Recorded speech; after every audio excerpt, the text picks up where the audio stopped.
Good people skills required, must be able to please all the people all the time while taking the really tough and difficult decisions. You'll be working with a great team, many of whom want your job, and all of your 86,000 stakeholders expect you to be instantly available to answer their call. This is a 5-year post, provided you don't upset too many people. So who'd want to be the Chief Minister? Well, Alf Cannan seems keen, and he joins me on today's perspective. It's fair to say the last couple of months, certainly since the budget, have been an interesting time to be Chief Minister.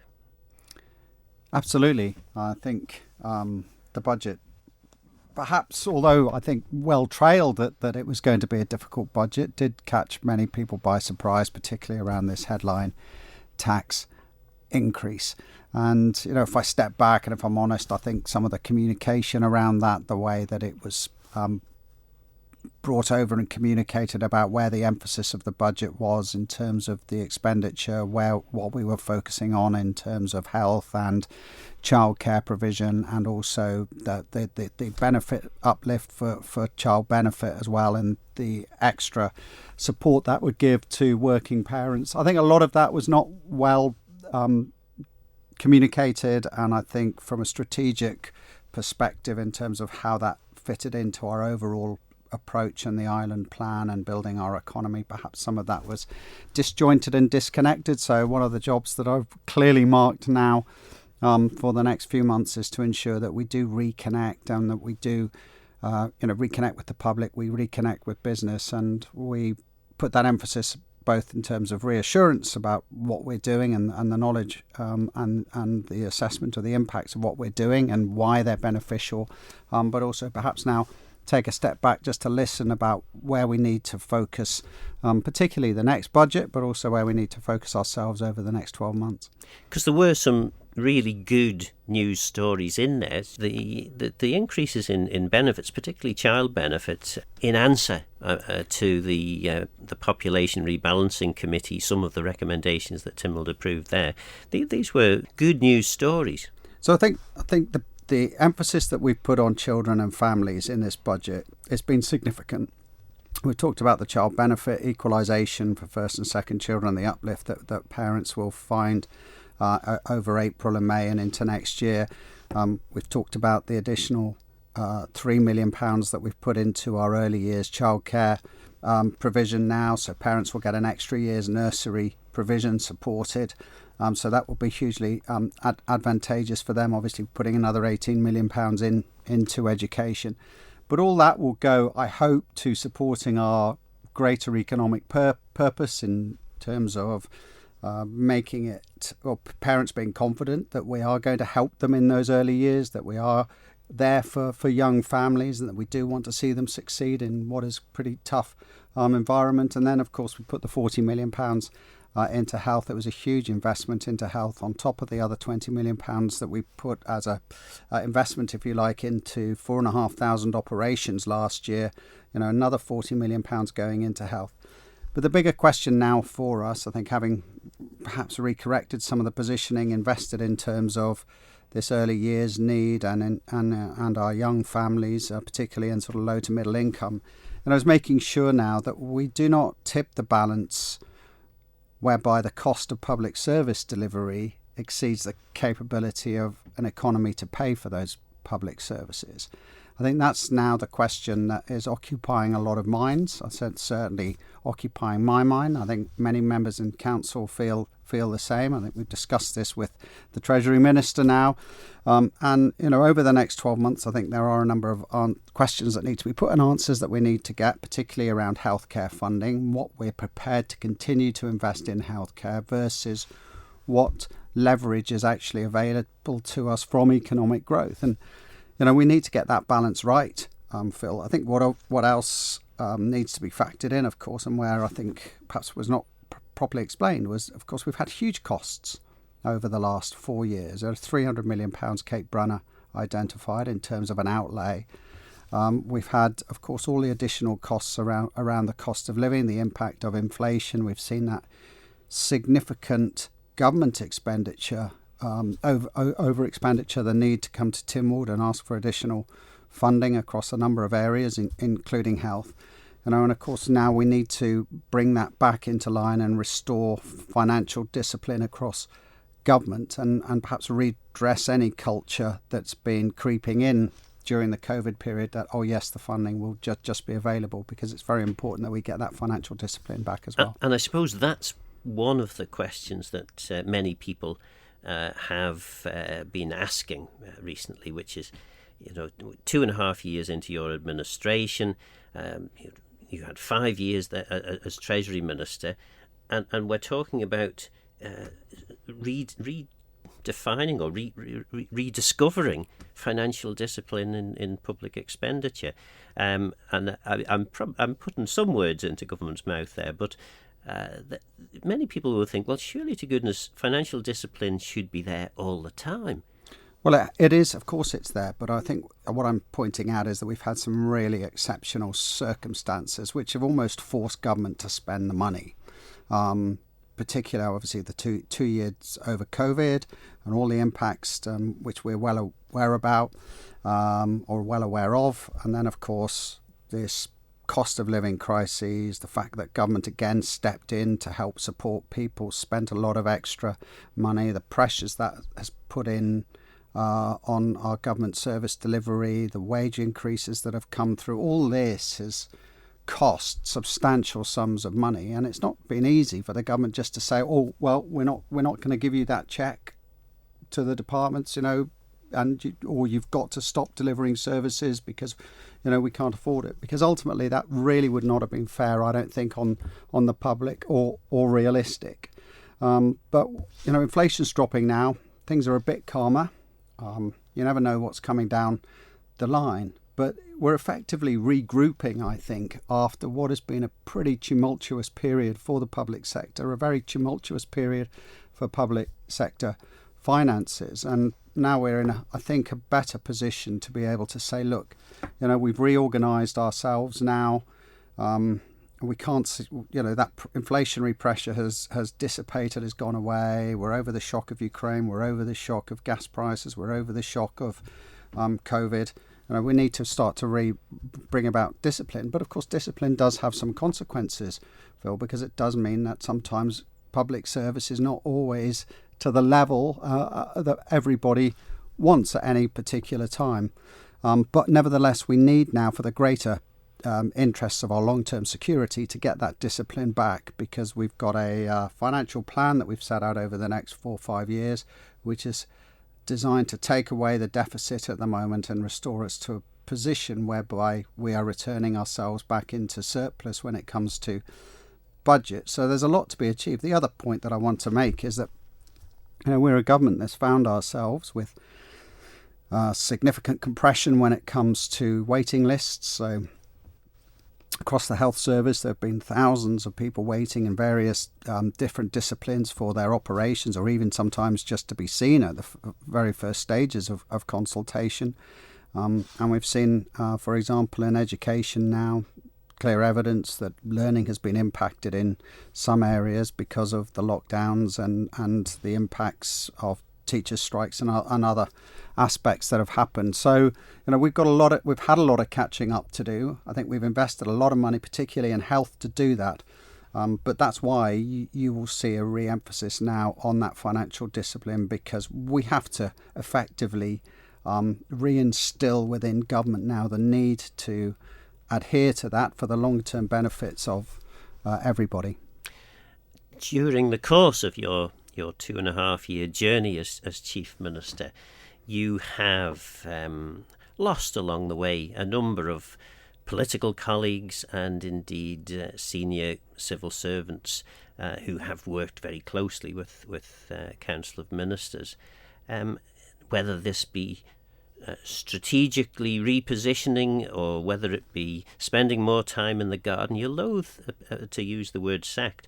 But how does this encourage a spirit of collective working together for the good of the Isle of Man if people are always looking over their shoulder to see, are they the next one that's going to be encouraged to buy some B&Q vouchers and spend more time in the garden? So it's absolutely vital that government delivers and delivers for everybody, and delivers for the people of the island. And taken a view that where that delivery is not up to scratch, then we've needed to make changes, and partly also some of that was driven on the back of the employment tribunal, and I think a need to refresh, shall we say, some of the organisational leadership, some of it which was naturally pretty exhausted by what it had been through, and some of it because actually there was a real definitive need perhaps to bring a different way of thinking to government. So I think we can evidence that we've put in place a lot of refreshed structures. I think we can evidence that those will lead to better outcomes. And of course, I can point to the fact that in many areas of our overall ambitions, we are starting to deliver. But there's a huge amount still to do. And that's why we brought forward some refinements to our island plan, and I think some clarity to where the areas of focus needed to be for the next 12 months. And we'll move on to that shortly. But I mean, well, actually, it's in the plan. So let's talk about what has actually happened. Now, it is difficult, and perhaps more difficult than people might imagine, for a newly elected chief minister to effect immediate change across government. So I think inevitably anyone who observes politics to any reasonable extent will give you the benefit of doubt, perhaps for the first year, that it takes time to sort of position and develop your strategic aims and objectives. But we're 2.5 years in now, and many people do scratch their heads and wonder, what actually is this government delivering? So, first of all, we set out very strongly our economic ambitions, and part of those economic ambitions were to redress the balance of the island, and I think we've been through this a huge number of times, but I can evidence very clearly. It was nice to hear Paul Crane on your agenda show, I think it was a few days ago, our population guru, point to the fact that birth rates, for example, have started to climb. I know they're still at historic lows, but they're starting to go back up again. It was good to hear that our plans for economically active people on the island, contributing to the economy and the tax base, was also so far proving to be and showing that it was on track to deliver. I think there was a lot of calls about housing at the beginning of this administration, and we've driven through a number of programs in terms of encouraging the private sector to keep developing and keep building. We've seen what's happened with on that housing one, many people, certainly many people I speak to, many of whom are perhaps in the beginning stage of their lives and their careers, are basically saying there's nothing much changed as far as we can see. We still find it all but impossible certainly impossible to buy a house, and even to try and rent a house. It's very much a lottery as to whether you're lucky enough to get there first. I'm not saying that we, by any stretch of the imaginations, we've solved the problem, Phil. We haven't. There is still some considerable way to go, but the facts are showing that it's not a case of nothing has happened. I think what I'm showing is that we have driven some of the solutions that are needed to this, and I think people tend to look to government, but I think we've looked to the private sector and tried to make sure that our clarity of vision when it comes to policy and island plan policy, clarity of vision more so when it comes to planning, and that's why we've had the major applications scheme put in to handle those bigger applications and try and help them through the planning process as quickly and smoothly as possible. That's why, for example, I know this bit's yet to come to fruition. We've done the island infrastructure scheme, and in the next 18 months I really hope to see spades in the ground and that delivering as well, and that will go some way. And we've seen MDC starting their project up at Westmoreland Road, which is one example of what can be established and delivered. And there have been, despite this myth I've heard that no public sector housing units have been built, is not true actually, because across the island the local authorities in some areas have carried on with their projects, and housing units have been built. But yes, I think we've got a long way to go. we're going to continue to focus on it, and housing remains one of the priorities for this administration. And I suppose it maybe it's not so much a myth as a misunderstanding or a different interpretation of figures, because a number of the houses that have been the new houses that have been developed are effectively replacements for previous houses that had run well past the end of their useful lives. So sure, I mean, I think some of the figures need drilling down into. I don't always get the exact data in terms of, but I've certainly seen the number of units that have been. So even if they're old units and they've been brought back into life, or they've been brought up to date, that's still a better position than having nothing invested at all. But there is a long way to go. It is quite a complex issue, actually, housing. But I think we've made some clear steps forward. We're clear in our own minds that, particularly with the private sector provision, was vital. There's a long way to go, I think, in terms of the government's housing stock. We've set our stall out quite clearly around the creation of a housing association. I was actually discussing that a couple of days ago with the Council of Ministers, and we're keen now to make sure that does come to fruition, and that we bring those plans forward later this year, and preferably before this term, this summer term finishes. So there's still a lot to do, but we are making progress, and I think there are areas now that need additional focus, particularly rental accommodation. You clearly see with concern and hear from concern from estate agents, from constituents. They can't get rental accommodation. It's always very difficult to find. So there's huge amounts for us still to do. It won't just be solved in this administration. It will always be an ongoing issue, but so far, we are making steps, and I believe that we can evidence that we've taken positive steps forward. Tynwald backed your revised strategy document. What's Our Island Plan? Revised principles that you're aiming to deliver. A number of these principles seem to be similar to previous principles. I'm just trying to find them. Here we are. Yes, redefined strategic priorities. That's the ones. What seasoned political operators would say is, if you want to understand what government's priorities are, look to see where the money is going. So you've just had your budget, you've got your redefined strategic priorities.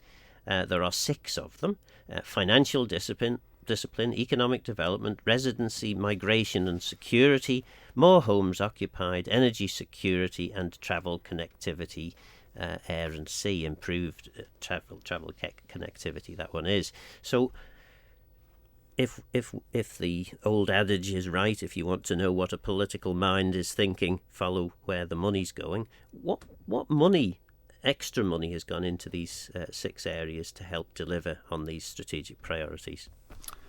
So there is investment taking place. For example, in terms of connectivity, we are working with airlines at the moment to ensure that they have that they are supplying their routes, and that government is providing them with the right support level to ensure that some of those routes did stay working and stay in existence, even if for the airlines they would rather have them shut down. So we are investing in that particular area, and clearly we continue to stay in close contact with the steam packet in terms of their current status. But the energy issue is an issue that we, at the moment, will need investment, but one of the priorities clearly is to keep on top of that, and to make sure that people are continuing to progress in terms of the plans that they have. And we're waiting, obviously, for the Manx Utilities Authority to push further forward with their plans. That will need some funding if they are approved.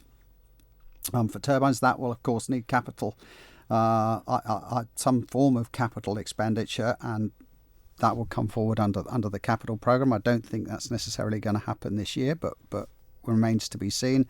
And then when you're looking at housing, I think, we've been through it. Clearly the Manx an arm's length body is actually securing the funding in terms of the housing investment that's coming, leading housing investment that's coming through in terms of that Westmoreland Village proposals, and of course the local authorities continue to borrow. So you won't necessarily see that all in a sort of clear vanilla perspective from the budget, and often these are activities that are taking place off balance sheet, if you like, behind the scenes and with other organisations. But money is going into our priorities. As we said, the biggest, within this, though, we've still got to maintain high levels of public service. We've set very much our stall out by trying to tackle some of the health issues, and thousands of people, as we know, have benefited, but thousands are still needing to benefit from our healthcare system, and that's why we've put that extra money in now to try and assist Manx Care in meeting that need for the people. So, these priorities are helping us refocus in terms of identifying where we really need what we really need to get on top of in terms of both immediacy for the benefit of the island, but also in terms of the longer term, because if they're not delivered in the next 12 months, then they'll impact our future energy for security, for example, or of course set us back maybe on housing programs. So, looking then at the redefined strategic priorities, the first one, financial discipline. We will focus on financial discipline so that public services are delivered within budget. I mean, that's the day job, surely. Well, you say that, Phil, but a lot of this, so it's pretty clear that the big overspends are in, what you might call demand-led services. So health, in education, and in say home affairs, the front line, policing, where you can't always see what the stress levels are going to be. So it's not always that easy to plan ahead with clarity. Nevertheless, as I said, we've had exceptional years now. We've had almost four exceptional years of problems and issues that have, to a large extent, have been outside our control. And the reason why that is there is to send a very firm message now to the chief executive officers and those in charge of the budgets that we can only sustain so much in terms of tackling the immediate problems, and we now need to think through how we are addressing immediate problems if they occur, and also with the health service, for example, which really is the big, I suppose, the issue of the day in terms of demand versus capability versus financing versus the economic ability to pay for it, but also in terms of the health care services to help perhaps focus some minds around what they are delivering, where they are delivering it, and what they are taking on, because there's huge scope of work in this merged health and social care system. There are other pressures coming on from, particularly the number of children who are coming forward now needing assessment and potential treatment through our mental health system and reporting in with ADHD and other issues. And equally at the other side of the spectrum, I think there's increased demand also amongst the elderly population. So, and you've got to balance that out with this absolute immediate need that we have to go and see GPs. We've obviously got these dentist waiting lists. We've got to tackle some of the waiting lists in some of the other critical areas. Having said all that, I think I don't want to leave without the impression that we haven't been tackling some of this, because waiting lists in some areas have come down. We've conducted 4,500 additional operations to help people with, particularly in the sort of orthopedics. And there are initiatives afoot for us to try and keep, on top of some of these critical areas, but challenging. One of the next priority in the list of redefined strategic priorities is economic development. Now, you're talking about 1,800 new jobs to be created or filled, indeed, by 2026. There is some encouraging news in that direction. Another bit of encouraging news is that we seem to be getting a higher tax take, which again is encouraging. But is this partly just a kind of a bounce back from the depressed state that the economy got into during the COVID period with lockdowns and the like? Have we actually recovered to the levels that we were at prior to COVID as yet? I think that we have evidenced that the economy is recovering in some critical areas, in terms of if you look at visitor numbers, for example, and I think actually the overall impacts over COVID, although we had a lot of expenditure, and income levels will have definitely been impacted. I think we're pretty much probably where we should be. There's still some way to go, but I think obviously you have to factor in, of course, the inflationary impacts as well. Nevertheless, I'll have to leave all the absolute analysis to the economists. The bottom line is, we have pushed forward in terms of our income levels, which is encouraging. And that is, will be encouraging for the future, particularly as we set out a financial plan, a fiscal plan that is trying to return us to a position of surplus. So I think the encouragement is there. That's the critical point there. This is on an upward curve. The budget obviously was quite significantly panned by the survey that the Chamber of Commerce did. There was an awful lot of criticism in there, or lack of confidence perhaps was a better way of putting it. Clearly, if you're to deliver on this redefined strategic priority, you really do need people who run businesses on the Isle of Man to believe in this project, don't you? Well, first of all, were you surprised at the level of criticism that effectively came from that survey that the Chamber did? And secondly, how do you, as Chief Minister, convince people that actually what you've said in all these documents is really going to happen and it is going to be delivered? So I think this comes down to, and we started this programme off by saying that the communications. I think the communications around the budget in terms of where its impacts would be felt and what it was trying to do in terms of supporting the community, particularly when it came to health, when it came to children and families, and the benefits that would have ultimately for business and for us as a society, I don't think were clearly explained. I absolutely understand that there will be consternation from businesses, particularly when we've had a long period of stability with taxation, when there is a change to the headline rate.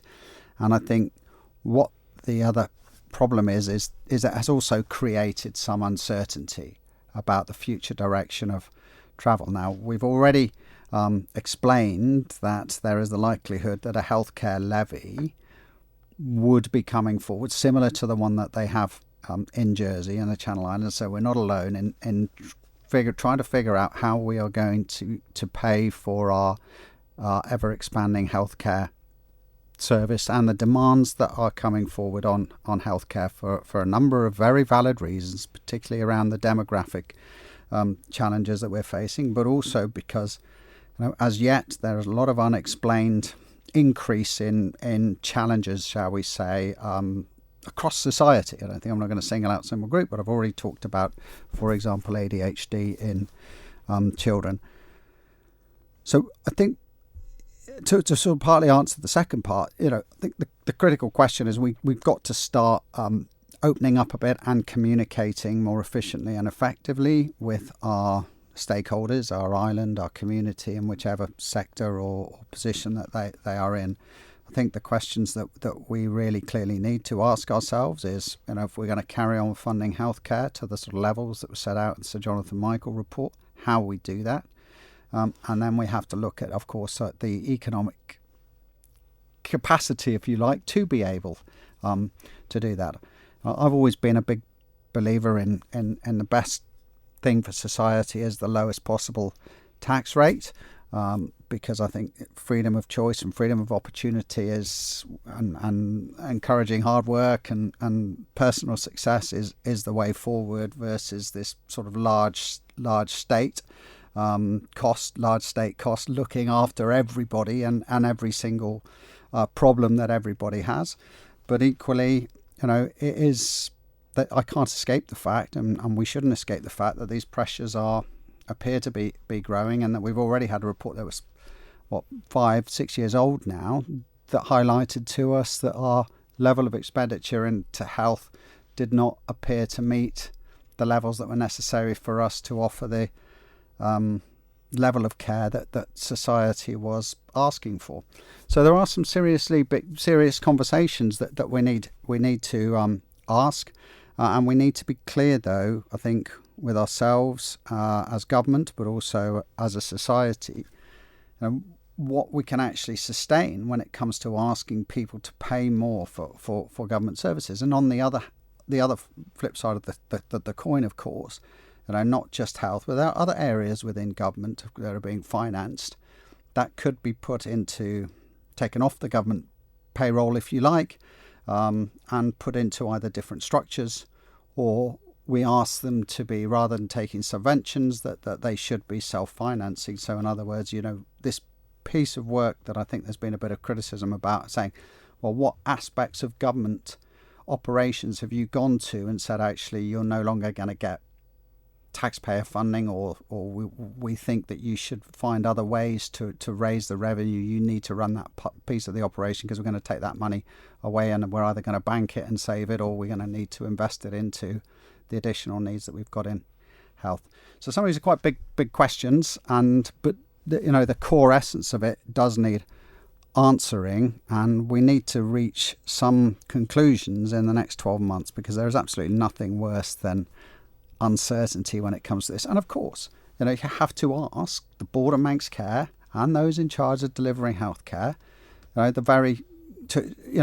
stick to their budget, absolutely, because we can't afford the extra expenditure. And secondly, they too will need to define themselves where the priorities lie within the whole health and social care remit, what does need extra investment, and try and find alternative solutions, perhaps where they can, to areas that are either struggling or have sort of come onto the radar, and perhaps are attracting less priority than the core service. There are a number of your colleagues now who seem to be suggesting that maybe it's time for someone else to deliver. Do you still believe that you are the right person to deliver this, and do you still believe in your project? Well, so first of all, it's not my project. Clearly, I am the chief minister or the first minister, and I head the council of ministers, as you say. Each minister has a tremendous amount of power in their responsibility and in their own right, and it is a collective. We operate by collective responsibility, and often that can be quite testing, and it's not always absolute unity, but everybody is unified behind the island plan, because the essence of it, Phil, and most people I speak to agree, the essence of it, what we're trying to do is right. So I'm absolutely confident that it is the right plan.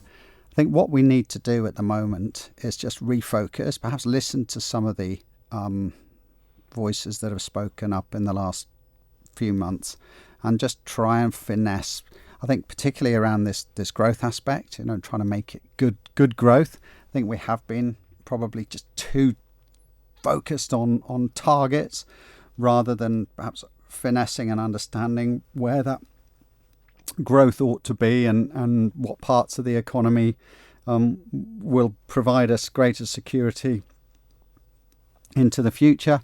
And I think we need to be clearer with with everybody, really, what and where in public service delivery we really are focusing on, in terms of where that greatest need for the public is. And I think clearly, dentists, GP appointments, education, always, but in helping those children, particularly sort of post-COVID, anybody impacted there, getting to the bottom of this rise in ADHD and things. So these are I think the types of priorities that we need to bring to the fore more, if that's the right expression, because, as you say, sometimes people look at the island plan and say, oh, it's a nice plan, and I hear all these big things, but sometimes I don't really understand how that's translating in terms of helping me. But of course, I would also say to everybody, at the heart of any successful nation surely is positive, strong economic growth. We've had to focus very much on that, for 2.5 years because of all the challenges that we've been facing. I was at the graduate careers fair yesterday. It's tremendous to go out and talk to a huge, significant number of businesses who were represented, to hear the positivity that was being reflected, the opportunities they had for staff and for staffing, and the variety, in fact, Phil, of the businesses. But I think we now need to perhaps, as I said, refocus, refresh, renew, be clear about what we've now translate some of that, I think, now into what this is actually meaning for our nation, for our citizens, and particularly, I mean, tackling some of these, perhaps tackling in a clearer way some of the day-to-day problems that everybody is facing, alongside, of course, having jobs and job securities and good income. Moving on then, residency, migration and security. I suppose the first question on this is, no one was asked at the general election whether they wanted to see an extra 15,000 people coming to live and work on the Isle of Man. How do you justify to the Manx people, many of whom will think, actually, this is not something I particularly want? So, before the election, I think the analysis work that we had done around demographics was pretty clear. Okay, maybe there had not been enough, awareness, perhaps, that analysis work, but I think certainly amongst business and key parts of the community that analysis had been done. I think there was an awareness of, for example, at the heart of this, of course, was this demographic population issue, not just here on the island, I mean globally as well. We hear and recognise that, and of course, we don't run political parties here. We bring together politicians from all sides of the spectrum and have been justifiably put there as their constituency representatives, as their representatives of the people in those particular areas, and are required to come together to bring some cohesion to the government and how the government is working and what its priorities for. So perhaps I might sort of throw that question back a bit and say, when was the last time a government put together its island plan, or whatever they call it, its priorities or its programme for government, and decided that they were going to go out and have some sort of referendum? I guess the tell from this will be the next general election and whether and how people are going to react to it. I mean, we will be 5 years through a programme. We will not be anywhere near those sorts of figures, but absolutely will be a time where I guess people will tell those standing whether or not they want to continue pursuing that type of route, or if not, where they would like the focus to be. And of course, but then you have to gear around that the capabilities of an economy to deliver, and it is quite complex because as an ageing population, we are costing more, and I'm starting to put myself into that category as now. We're costing more and delivering less, and we're putting more requirements on the younger generation to cope and manage and deal with that, and clearly that all requires funding. So a lot of these questions are interlinked. I'm not saying that we've got all the answers, but what we have done is we've taken a clear direction to push forward. The elected representatives who voted and supported this can see the benefits of this plan, and I hope that when we get to the end of this administration, we will leave behind good evidence of brownfield site redevelopment, good evidence of economic progress, clearly ongoing discussions I would expect about the shape of public services. But we will have evidenced what this can achieve. And of course, I think you're absolutely right. The people of the island need to have some proper say on that. And I guess that will be picked up because this has the opportunity to be a longer term vision. And, whoever the next group of politicians are in a, 2.5 years' time will clearly have to decide whether or not to scrap this or pick out some of the best bits and redefine it, or to carry on. So. One of the other areas of this, though, that you mentioned is we will consider measures to help ensure that the overall mix of new Isle of Man residents contributes positively to our economy and our society. I was quite intrigued by that because certainly every time there's been a significant new residence drive, there has been a need to try and ensure that those people fit in. That's not an easy thing to do, is it? Oh, so let me be clear. I mean, the focus around this is economically active people on the island, and it's, if the next census doesn't show that we've increased the economically active numbers of people on the island, then we will not have been delivering what we set out to do. And again, I mean, I must emphasise, I think we've talked a lot about these numbers. Really, this was about growing the numbers of people who are working and contributing to our tax base. And it's that ratio, isn't it, between economically active and economically inactive? That's right. And we needed to grow that. And this provided a way forward for us to do that. And of course, all the benefits that we've talked about of doing this, including the ability perhaps of town centres to grow and develop, perhaps enabling refocus building in town centres on brownfield sites, etc. So the important thing and the message is really that this was about bringing jobs and employment and people to fill those jobs and gaps in our workforce, rather than just an out and out, oh, this is the population growth figure.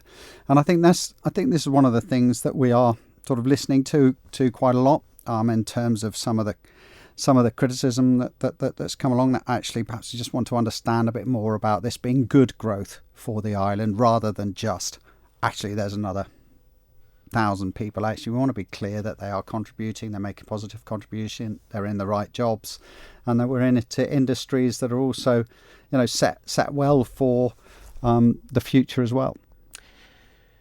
One of the areas that I'd like to talk about, and I have to declare that I have a sort of an interest in this, in that I live very close to where you are proposing to put 20 megawatts of onshore wind, is your energy security new strategic priority. You talk here about it is critical that we make progress this year if we are to meet our climate change targets. There are other things that you could do. It feels, certainly as someone who has been a minister in the Department of Infrastructure, which does big schemes, that this is not only an ambitious target, it's an unrealistic target to deliver in the incredibly short timescales that you're talking about for this. And it does appear that all effort is going in to meet the target, to the extent that reasonable challenge is being largely ignored. Why is it critical that this has to be delivered by government in this very, very tight timescale? I think we may need to make progress. Well, I think it was the point of that statement. And it does need to be brought forward through the relevant statutory processes, I think, at reasonable pace. And I think if the relevant statutory processes were being followed, or if we had guarantees that these would be followed, I think a lot of people who are concerned at the breakneck speed that this is being pursued may feel a little bit reassured. But there does seem to be lots of evidence suggesting that things like the planning process, there's going to be a new process introduced which is going to speed things up, which means the opportunity for the public to have their say is going to be significantly weakened and diminished. Well, I can absolutely assure you there's no plans for new processes or new statutory documentation, certainly not at this stage, and that this will follow the designed route and will follow the letter of the law, and people's objections will be heard one way or the other. And the point that we are making, I think we need to draw this back out to the greater positioning, is first of all, it's been clear to us for a number of years that there is a demand for us to provide evidence of the fact that we are following our commitments when it comes to climate change, but also doing our best to provide the community and business with green renewable energy that they can clearly evidence, so that as responsible citizens they can say that with confidence that X, Y, Z, 20%, 30%, 40%, 100% in some cases of their energy is coming from renewable sources, and that we are contributing responsibly to the international agenda. The second point I would suggest is that we're only a decade or so from quite critical crunch points when it comes to the supply of energy on the island, where that supply is coming from and what that supply is actually made up of. Now, I think there was a view that we would have the renewable energy put down the interconnector, and that the UK would progress with its plans, and that we would be accessing carbon-free electricity. But increasingly, the language that is coming out now from the United Kingdom around gas power stations needing to build now more because they're not probably going to meet their targets, that people are concerned about brownouts, or basically electricity blackouts, if you like, is language that concerns us. And I think that puts more emphasis on our need to make sure that we are maximising our own capacity and capability to deliver electricity from and on the island itself, and specifically, obviously, when that comes to renewable energy. So I think, again, this was messaging about, look, particularly to the Manx Utilities Authority, look, we're not messing around.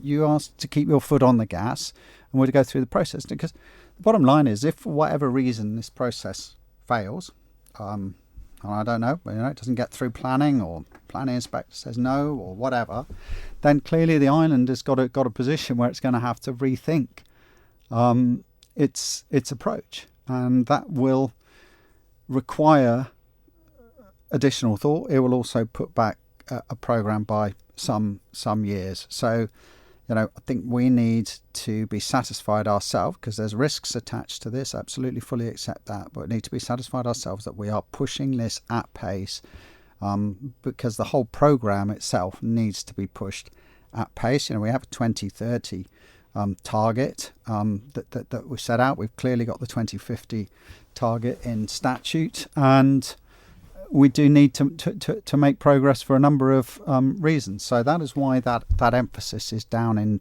our island plan at the moment. And of course, for people who are maybe a little cynical about the whole climate agenda, the positive about this is, certainly last time I looked, something like £160 million a year of our money leaves the island to go to buy fossil fuels. £160 million is an awful lot of money, and this was probably 10 years ago when I last looked, so it'll be a lot more now. And keeping that money on the island, because it's not required for purchasing fossil fuels, must be a good thing for the Manx economy. Yeah, there are economic benefits to renewable energy, particularly on the wind side of things. I think I would focus this more around energy security necessarily than just an obsession with climate change. I think we can see the benefits from turbines in terms of the electricity they produce. Okay, it's not a constant. We know, though, we are in a relatively good location to maximise wind and turn it into energy. And that's why we will be focusing hard on that. But it's not just the onshore programme as well, Phil. We are doing the very best we can to ensure that the opportunity we have with Ørsted and the seabed lease that they have is also turned into something tangible. And part of that commitment is also about making sure we're doing what we can with Ørsted, with our legislation, with our discussions with the UK, to make sure that we can put everything into making sure that project has got legs and will work in the best interests of the island as well. Well, sadly, we haven't got time to do the other two. Maybe we'll have to do a part two at some point. The other two redefined strategic priorities. Housing we'd sort of touched on anyway, and travel, connectivity, air and sea, which you're hoping to improve the reliability there. But Chief Minister, thank you very much for joining us on this afternoon's programme. It's been a pleasure, Phil, and happy Easter to you and all your listeners. That was Chief Minister Alf Cannan, MHK. Are you convinced by Mr Cannan's rhetoric? Has his government demonstrated real change that improves your life? Or do you feel that we need a change at the top? I'm Phil Gawne. Go to my house and geist. Thanks for listening.